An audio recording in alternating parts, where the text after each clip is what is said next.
हाँ, इस एपिसोड में हम movements of GIT gastrointestinal tract part 3 के बारे में आपसे चर्चा करना चाहेंगे। जैसा कि इसमें बहुत कुछ आपको बताया जा चुका है। इसमें जो तीसरी मूवमेंट है उसको कहते हैं पेरिस्टालसिस, नंबर 1। नंबर 2 की चर्चा हम पिछले वीडियो में आपके साथ कर चुके हैं। इस एपिसोड में हम जो तीसरे नंबर की मूवमेंट है उस पर चर्चा करना चाहेंगे। तो ये जो तीसरे नंबर की मूवमेंट है इसको क्या कहते हैं? Peristalsis movement of GIT. इसमें होता क्या है, ये कब पैदा होती है, कब उत्पन्न होती है? तो it appears after food इंटर्स into stomach, यानी आपके द्वारा ग्रहण किया गया ये जो फूड मटेरियल है जब ये स्टमक में पहुंचता है तो ये पेरिस्टाल्टिक मूवमेंट की शुरुआत होती है। वहाँ पर एक पेरिस्टाल्टिक कॉन्ट्रैक्शन की प्रक्रिया शुरू हो जाती है जिसको हम पेरिस्टाल्टिक वेव के नाम से भी जानते हैं। तो ये कब पैदा होती है? जब फूड मटेरियल माउथ इसोफेगस के थ्रू होते हुए ये स्टमक में जब पहुंच जाता है तब वहाँ पर एक कॉन्ट्रैक्शन होता है जिसको हम पेरिस्टाल्टिक कॉन्ट्रैक्शन या पेरिस्टाल्टिक वेव के नाम से जानते हैं। ये वेव कब अपीयर होती है? तो with A frequency of 3 minute starts from lower part of the body of stomach and passes through the pylorus till the pyloric sphincter.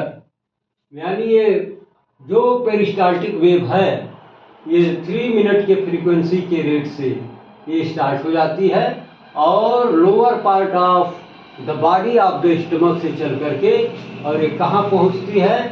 ये पहुँचती है पाइलोरिक स्फिंक्टर तक। Each peristaltic wave takes about 1 minute to travel from the point of origin to the point of ending। आपने देखा कि ये जो movement है लगभग 1 मिनट का समय लेती है अपने बिगिनिंग पॉइंट से और अपने एंडिंग पॉइंट तक पहुंचने में।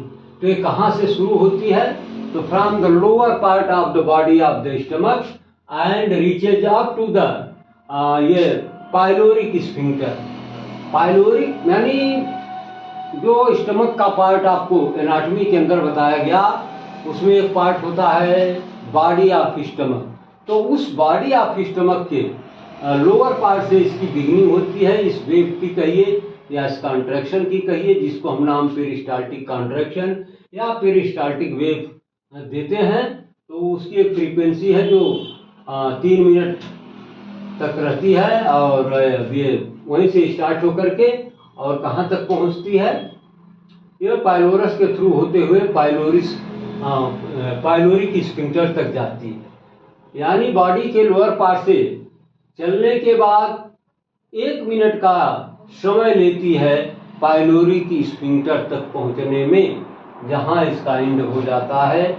Each peristaltic wave takes about 1 minute travel from the point of origin to the point of ending, यानी जहां से शुरू हुई और फिर जहां इसका टर्मिनेशन हुआ, एंड हुआ, इस बीच की दूरी को कवर करने में इस मूवमेंट को कितना समय चाहिए?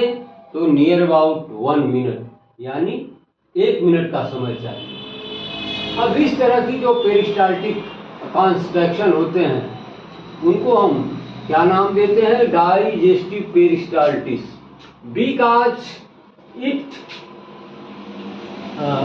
इज रिस्पॉन्सिबल फॉर, इसलिए कि grinding and mixing of food particles with gastric juices for digestion. यानी जब स्टमक में भोजन पहुंच जाता है, फूड मटेरियल पहुंच जाता है, तो ये जो पेरिस्टाल्टिक मूवमेंट है या कॉन्ट्रैक्शन है जिसको हम डाइजेस्टिव पेरिस्टालसिस के नाम से भी जानते हैं, क्योंकि इसका काम है, इसकी जिम्मेदारी है कि ये जो फूड मटेरियल है उसकी ग्राइंडिंग और मिक्सिंग किसके साथ करने के लिए? कि food particles with gastric juices. Stomach के अंदर जो डाइजेशन के लिए जूस बनते हैं उस जूस में बहुत सारे एंजाइम भी होते हैं, तो उनमें ये फूड मटेरियल को ग्राइंडिंग करने के लिए और मिक्सअप करने के लिए ये वेव जिम्मेदार मानी जाती है। अगर ये वेव साइलेंट हो जाए या एब्सेंट हो जाए तो फिर जो फूड मटेरियल्स पहुंचा स्टमक के अंदर उसके डाइजेशन में प्रॉब्लम हो सकती है। तो ये बड़े काम की चीज़ है, ये पेरिस्टाल्सिस मूवमेंट जो स्टमक के बॉडी के लोअर पार्ट से बिगिन होती है, स्टार्ट करती है और ये जो पाइलोरिक स्फिंक्टर है वहाँ तक पहुँचती है।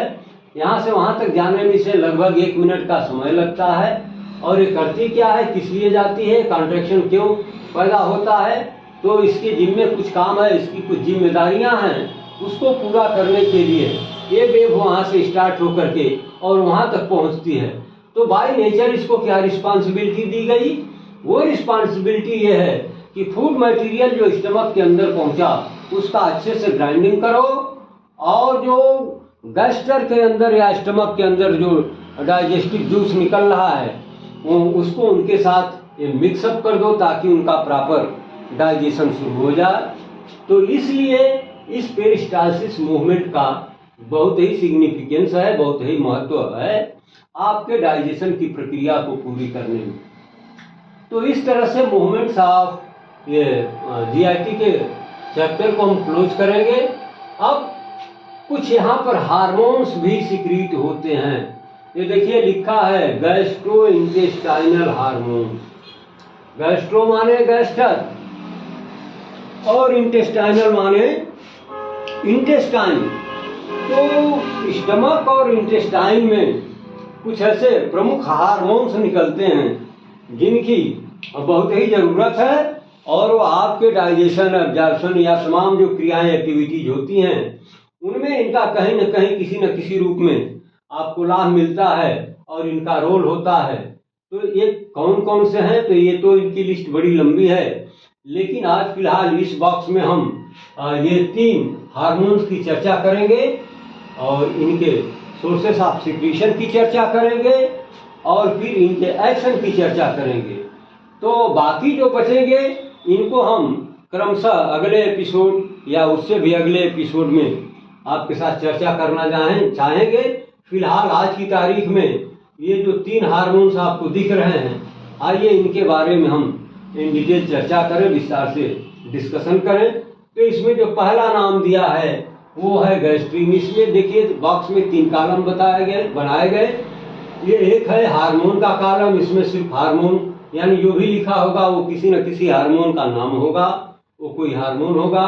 दूसरे कॉलम में वह चीज बताई गई जहां से इस हार्मोन का सिक्रीशन होता है, जहां से निकलते हैं। और तीसरे बॉक्स में आपको बताया गया कि इनका इस हार्मोन का क्या क्या काम है, आपके बॉडी में इनकी कितनी उपयोगिता है या डाइजेस्टिव फंक्शन के लिए इनका कैसे ये शरीर यूटिलाइजेशन इनका करती है। तो ये तमाम बातें आपको हम इस बॉक्स में लिखे हुए हार्मोन्स के बारे में बताएंगे। तो पहला हार्मोन इसमें जो नाम दिया गया वो है गैस्ट्रीन। ये कहाँ से पैदा होता है, तो जी सेल्स इन स्टमक। स्टमक के अंदर कुछ गैस्टर सेल्स होती हैं जिनके द्वारा ये हार्मोन सिक्रीट किया जाता है। और इसके सोर्स कहाँ से हैं, तो टीजी सेल्स इन जीआईटी, गैस्ट्रोइंटेस्टाइनल ट्रैक्ट में कुछ ऐसी सेल्स हैं जिनको हम एक ग्रुप में रखते हैं, वो है टीजी ग्रुप, इनको बोलते हैं टीजी सेल्स। तो इनके द्वारा भी ये हार्मोन सिक्रीट किया जाता है। और इनके अलावा भी कुछ अन्य सेल्स हैं जो इस हार्मोन का सिक्रीशन करती हैं। तो नंबर 3 इनका जो सोर्स है सिक्रीशन का वो है आइसलेट्स इन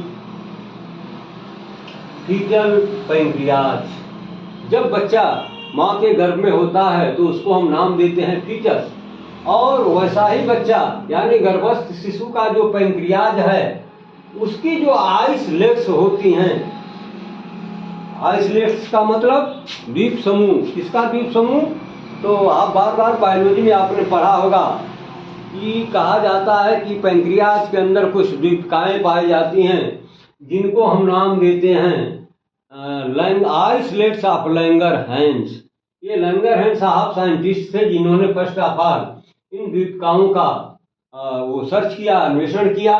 तो उनके नाम पर इनका नाम हम रख देते हैं आइसलेट्स ऑफ लैंगरहैंस। ये सेल कहाँ पाई जाती हैं? तो पैंक्रियाज के अंदर पाई जाती हैं। और पैंक्रियाज में भी कहाँ पाई जाती हैं? तो उसका जो एंडोक्राइन, जैसा कि आप जानते हैं एनाटॉमी के अंदर बताया भी गया है कि pancreas is A dual gland. और ये कह लीजिए कि पैंक्रियाज जो है ये दो ग्लैंड का मिश्रण है। इसके बनने में दो तरह की ग्लैंड्स या दो पार्ट होते हैं। एक को नाम देते हैं एक्सोक्राइन पार्ट और दूसरे को नाम देते हैं इंडोक्राइन पार्ट। तो जो इंडोक्राइन पार्ट होता है उसी में आइसलेट्स ऑफ लैंगरहैंस पाई जाती हैं। आइसलेट्स इनको क्यों कहा जाता है? तो ये जो पैंक्रियाज का एक्सोक्राइन पार्ट होता है उसमें जगह जगह कुछ सेल्स का ग्रुप होता है जो अपने ग्रुप में वो मिलती हैं, लेकिन यहाँ वहाँ वो छितराए होती हैं, फैली होती हैं। वो एक कंटिन्यूटी में नहीं होती हैं। जैसे समंदर में छोटे छोटे द्वीप दिखाई देते हैं उसी तरीके से इनकी भी पोजीशन होती है। इसलिए इनको हम नाम देते हैं आइसलेट्स ऑफ लैंगरहैंस। तो ये जो इस तरह की सेल्स हैं इन्हीं को हम नाम देते हैं आइसलेट्स इन फीटल पैंक्रियाज। तो फीटस के अंदर जो पैंक्रियाज है उसमें जो आइसलेट्स हैं उनका काम है इस हार्मोन का सिक्रीशन करना, जिसका नाम है गैस्ट्रीन। यानी गैस्ट्रीन के सोर्स ऑफ सिक्रीशन में आप देखेंगे तो बहुत सारी सेल्स हैं जो इसका सिक्रीशन करती हैं। अगला पॉइंट, इसका जो सोर्स ऑफ सिक्रीशन है वो है इंटीरियर पिट्यूटरी। यानी इंटीरियर पिट्यूटरी के अंदर भी इसका सिक्रीशन होता है। जैसा कि आप जानते हैं कि इंटीरियर पिट्यूटरी तो फेमस है कुछ हार्मोन्स के लिए। हार्मोन बहुत ही फेमस है, प्रचलित है। सारे लोग उनको गिन के रखते हैं कि कौन कौन से हार्मोन निकलते हैं पैंक्रियास ये इंटीरियर पिट्यूटरी से। लेकिन उनके साथ ये गैस्ट्रीन भी एक हार्मोन है जो वहां से निकलता है।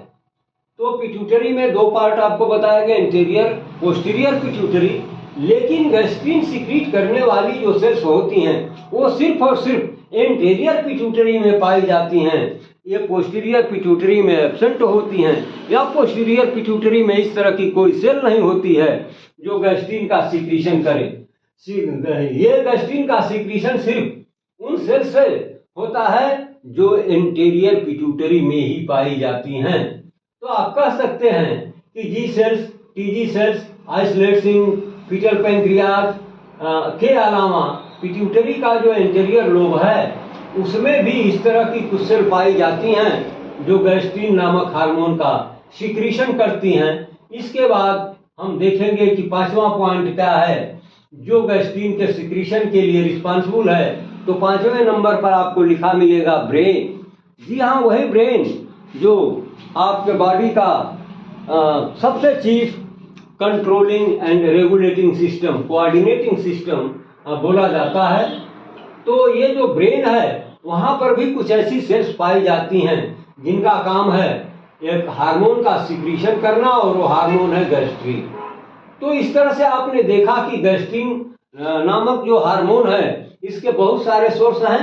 जैसा कि आपको एक एक करके बताया गया, फिर भी मैं आपको रिपीट करके बताता हूं कि वो है जी सेल्स इन स्टमक। स्टमक के अंदर जी सेल्स जो पाई जाती हैं वो इसका सिक्रीशन करती हैं।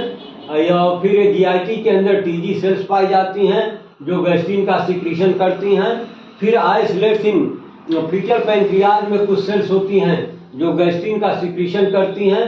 फिर इंटीरियर पिट्यूटरी में भी कुछ सेक्रेटरी सेल्स पाई जाती हैं जो गैस्ट्रीन का सिक्रीशन करती हैं।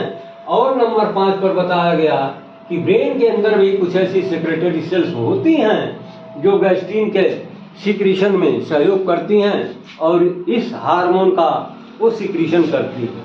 तो ये तो आपने देख लिया इस हार्मोन को कि ये कहाँ से सिक्रीट होता है। अब हम आएंगे इसके एक्शन के बारे में, आखिर ये हार्मोन करता क्या है। तो नंबर 1 पर बताया गया stimulates gastric secretion and motility. ये करता क्या है? ये स्टिमुलेट करता है, अपने कुछ नहीं करता है, दूसरे को ये एक्टिवेट कर देता है। किस लिए? For the secretion of gastric secretion and motility. यानी जीआईटी के अंदर गैस्ट्रिक सिक्रीशन के लिए ये स्टिमुलेट करता है और क्या करता है, मोटिलिटी को भी स्टिमुलेट करता है, गति को भी बढ़ा देता है। नंबर 2 पर इसका जो काम बताया गया, promotes growth of gastric mucosa. Gastric के अंदर यानी गैस्टर के अंदर जो म्यूकोजल लेयर होती है उसको उसके ग्रोथ को ये प्रमोट करता है। नंबर 3 पर क्या करता है, stimulates release of pancreatic hormones. ये जो पैंक्रिएटिक हार्मोन्स हैं उनके रिलीज को भी ये स्टिमुलेट करता है, यानी उसको एक्टिवेट कर देता है, जिससे पैंक्रिएटिक हार्मोन का सिक्रीशन बढ़ जाता है। नंबर 4 पर ये करता क्या है कि stimulates secretion of pancreatic juice. Pancreas के अंदर जो जूस बनते हैं उनके सिक्रीशन को बढ़ाने का भी ये काम करता है, उसको एक्टिवेट करता है, एक्सीलरेट कर देता है, तो पैंक्रिएटिक जूस का सिक्रीशन बढ़ जाता है। नंबर 5 पर ये करता क्या है कि stimulates secretion of pancreatic hormone. ये करता क्या है कि stimulates secretion of pancreatic hormone. Pancreas के अंदर बहुत सारे हार्मोन्स बनते हैं, तो उनके सिक्रीशन को भी एक्सीलरेट कर देता है, स्टिमुलेट कर देता है। तो इस तरह से गैस्ट्रिन हार्मोन के ये जो 5 मुख्य फंक्शन बताए गए वो यही हैं। अब हम आएंगे नंबर 2 का जो हार्मोन है, इसका नाम है सिक्रेटिन। ये कहां से निकलता है, तो C cells of small intestine. Small intestine के अंदर एक यस सेल्स पाई जाती हैं, ये सेक्रेटरी सेल्स होती हैं जिनका काम है सिक्रेटिन नाम के हार्मोन का सिक्रीशन करना। और इनका तो आपने जो दूसरे नंबर का हार्मोन देखा, आप समझ गए होंगे कि इसका सिक्रीशन कहां से होता है। तो इसका सिक्रीशन स्मॉल इंटेस्टाइन में होता है। क्यों होता है, क्योंकि वहां पर एक स्पेशल ये सेक्रेटरी सेल्स पाई जाती है जिसको हम यस सेल्स के नाम से जानते हैं, और इसके जिम्मे यही काम होता है कि वो एक हार्मोन सिक्रीट करे जिसका नाम होगा सिक्रेटिन। अब इसका फंक्शन हम देखेंगे कि सिक्रेटिन करता क्या है। तो it stimulates secretion of watery and alkaline pancreatic secretion. ये पैंक्रियाज के अंदर अल्कलाइन और वाटरी सिक्रीशन के लिए उसको स्टिमुलेट करता है, एक्टिवेट कर देता है, एक्सीलरेट कर देता है। तो इसका सीधा सीधा एक्शन आपने कहाँ देखा, पैंक्रियाज के अंदर देखा। जो उसके अंदर अल्कलाइन और वाटरी सिक्रीशन होता है उसको बढ़ाने का काम सेक्रेटिन करता है। Number 2, inhibits gastric secretion and motility. ये जो गैस्ट्रिक यानी स्टमक के अंदर जो ये आप ऊपर आपने देखा था मूवमेंट्स ऑफ स्टमक, तो वो मोटिलिटी और गैस्ट्रिक सिक्रीशन जो गैस्ट्रिक जूस निकलता है उसके सिक्रीशन के लिए यह इनहिबिटरी काम करता है, यानी उसको प्रमोट नहीं करता है, एक्सीलरेट नहीं करता है, बल्कि उसके सिक्रीशन को ये इनहिबिट करता है, सिक्रीशन होने से रोकता है। Number 3, constricts pyloric sphincter. अभी अभी आपने सुना कि ये जो मूवमेंट है पेरिस्टालसिस, ये कहां से चली, from the lower part of the stomach से चल करके पाइलोरिक स्फिंक्टर तक पहुंची। तो उसी पाइलोरिक स्फिंक्टर में ये कॉन्स्ट्रिक्शन पैदा करता है, यानी नैरोनेस की कंडीशन में पैदा करता है। नंबर 4 पर क्या करता है, तो increases potency of cholecystokinin action. ये जो कोलिसिस्टोकाइनिन नाम का ये जो हार्मोन है उसके पोटेंसी को उसकी शक्ति को ये इंक्रीज कर देता है, यानी उसके पावर को बढ़ा देता है। ये कोलिसिस्टोकाइनिन क्या है, जैसा कि इसका नाम है कोली, माने कोली मीन्स गॉल ब्लैडर। तो ये निकलता तो इंटेस्टाइन के अंदर है, लेकिन इसका रिस्पांस कहाँ मिलता है, गॉल ब्लैडर में कॉन्स्ट्रिक्शन पैदा करना, ताकि वहां से जो बाइल स्टोर किया गया है वो निकल करके बाहर आना, ट्रेवल करना शुरू कर दे। तो ये है कोलिसिस्टोकाइनिन। अब नंबर 3 पर कोलिसिस्टोकाइनिन देखिए, यहाँ पर ये जो तीसरा हार्मोन है ये है कोलिसिस्टोकाइनिन, और इसी के पोटेंसी को और एक्शन को स्टिमुलेट करता है ये जो सेक्रेटिन नाम का हार्मोन है वो। अब आइए कोलिसिस्टोकाइनिन क्या है, कहां से पैदा होता है, तो cells of small intestine. Small intestine से कोलिसिस्टोकाइनिन पैदा होता है, प्रोड्यूस होता है और उत्पन्न होता है। क्यों होता है, क्योंकि यहाँ पर एक सेल होती है जिसको हम नाम देते हैं आई सेल्स। ये सेल्स सेक्रेटरी नेचर होती है और ये क्या सिक्रीट करती है, एक हार्मोन सिक्रीट करती है। उस हार्मोन का नाम है कोलिसिस्टोकाइनिन। अब इसका एक्शन बहुत लंबा चौड़ा है, ये बहुत व्यापक रिस्पांस करता है। तो पहला काम इसका दिया गया कॉन्ट्रैक्ट गॉल ब्लैडर, जैसा कि ऊपर अभी अभी हमने बता दिया था कि ये जो हार्मोन है इंटेस्टाइन में अब बनता तो जरूर है, लेकिन करता क्या है, कॉन्ट्रैक्ट गॉल ब्लैडर। ये गॉल ब्लैडर में कॉन्स्ट्रिक्शन पैदा करता है, कॉन्ट्रैक्शन पैदा करता है, ताकि जब वो एक थैलीनुमा स्ट्रक्चर जब सिकुड़ेगा तो उसमें स्टोर किया गया फ्लूइड सब्सटेंस, जिसको आप बाइल के नाम से जानते हैं, वो वहां से ट्रेवल करेगा और कॉमन बाइल डक्ट के थ्रू ये फिर ड्यूडेनम में आएगा और डाइजेशन में हेल्प करेगा। दूसरा जो इसका फंक्शन बताया गया वो है stimulates pancreatic secretion with enzyme. ये क्या स्टिमुलेट करता है, तो पैंक्रिएटिक सिक्रीशन को ये बढ़ा देता है, एक्सीलरेट कर देता है। और जो उसमें एंजाइम है, तो पैंक्रियाज के अंदर जैसा कि आप जानते हैं बहुत सारे डाइजेस्टिव एंजाइम उत्पन्न होते हैं जिनका मेन रोल होता है डाइजेशन में। Number 3, accelerates secretion activity. और क्या करता है, ये जो सेक्रेटिन एक्टिविटी है, यानी दूसरे नंबर का जो हार्मोन है, ये जो कुछ भी करता है उसके सारे कार्यों को ये स्टिमुलेट भी करने का काम, एक्सीलरेट करने का काम करता है। यानी इसको एक्सीलरेट करता है, स्टिमुलेट करता है, एक्टिवेट करता है। तो ये जो 4 फंक्शन आपको ऊपर दिखाए गए हैं, इनकी गुणवत्ता और बढ़ जाती है। चौथे नंबर पर बताया गया कि इंक्रीजेज इंटेरोकाइनेज सिक्रीशन। यह एक हार्मोन है जिसके सिक्रीशन को ये कोलिसिस्टोकाइनिन बढ़ा देता है, इंक्रीज कर देता है। पांचवा काम है इट इनहिबिट्स गैस्ट्रिक मोटेलिटी। ये जो स्टमक के अंदर मोटेलिटी मतलब वही मोशन, गति, ये जो मूवमेंट आपने अभी अभी पढ़ा, तो उसको ये लोअर करता है, उसकी गति को थोड़ा इनहिबिट करता है, कम कर देता है। नंबर 6 पर बताया गया है इंक्रीजेज इंटेस्टाइनल मोटेलिटी।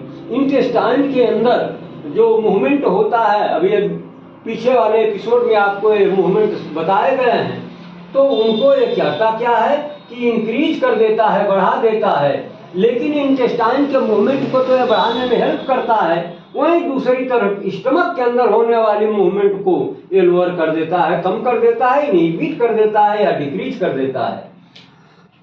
नंबर 7 पर बताया गया it augments contraction of pyloric sphincter. ये जो पाइलोरिक स्फिंक्टर की चर्चा बार बार हो रही है, उसी पाइलोरिक स्फिंक्टर की चर्चा यहाँ भी है। तो उसको कॉन्ट्रैक्शन में ले जाने को काम भी ये करता है, यानी उसके जो कॉन्ट्रैक्शन की एबिलिटी है, क्षमता है, कैपेसिटी है, उसको ये ऑगमेंट कर देता है, यानी और बढ़ा देता है।